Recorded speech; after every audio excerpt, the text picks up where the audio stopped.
आपको याद होगा, भारत ने वर्ष 2021 से लेकर अब तक न्यूजीलैंड, ब्रिटेन, ऑस्ट्रेलिया, यूएई सहित 8 देशों के साथ फ्री ट्रेड एग्रीमेंट्स किए हैं। भारत के साथ यूरोपियन यूनियन का समझौता हो सकता है कि अमेरिका को पसंद ना आ रहा हो। अमेरिका के ट्रेजरी सेक्रेटरी यानी वहां के वित्त मंत्री स्कॉट बेसेंट ने एक इंटरव्यू में कहा कि अमेरिका ने रशिया और यूक्रेन के बीच समझौता कराने की कोशिश की है। अमेरिका ने इस मामले में यूरोप की तुलना में ज्यादा त्याग किया है और इसी वजह से रशिया से तेल खरीदने पर भारत पर 25% अतिरिक्त टैक्स लगाया गया, लेकिन यूरोप ने भारत के साथ ही व्यापार समझौता कर लिया।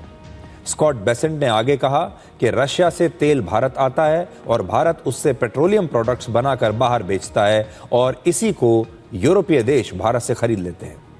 अमेरिका का आरोप है कि इससे अप्रत्यक्ष रूप से उसी युद्ध को पैसा मिल रहा है जिसके खिलाफ ये सारे यूरोप के देश खड़े हुए हैं। आज भारत और यूरोपियन यूनियन के बीच सुरक्षा और रक्षा के मामलों में भी एक साझेदारी हुई है। भारत और यूरोपीय संघ के बीच रक्षा सहयोग और ज्यादा मजबूत होगा। समुद्री सुरक्षा, साइबर सुरक्षा, अंतरिक्ष और आतंकवाद से लड़ने में अब ये दोनों पक्ष मिलकर काम करेंगे। ये दोनों जो देश हैं, 28 देश मिलकर काम करेंगे। भारतीय रक्षा कंपनियों को यूरोप की रक्षा परियोजनाओं से फायदा मिलेगा।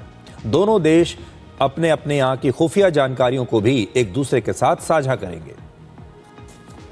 तो ये जो mother of trade all trade deals हुई है, इससे भारत को काफी फायदा होगा। और जैसा कि हम शुरू से आपको बताते आ रहे हैं कि जैसे जैसे अमेरिका ने अपने बाजारों को ज्यादा टैक्स लगाकर हमारे लिए बंद किया, हमारे वो व्यापारी, बिजनेसमैन, हमारा वो उद्योग जो अमेरिका में अपना सामान बेचता था और अब ज्यादा टैक्स लगने की वजह से उसे अमेरिका से नुकसान हो रहा है, भारत के लिए बहुत आवश्यक था कि भारत अब दुनिया के दूसरे देशों में नए नए बाजार तलाश करे ताकि हमारा ये सामान उन बाजारों में जाकर बिक सके। और इसी वजह से ये जो ट्रेड डील हुई है, इसे बहुत बड़ी उपलब्धि माना जा रहा है। अब देखिए, इससे जॉब क्रिएशन होगा, इससे जो हमारे देश की जो बिजनेस कम्युनिटी है, हमारे देश के व्यापारी हैं, उन्हें फायदा होगा।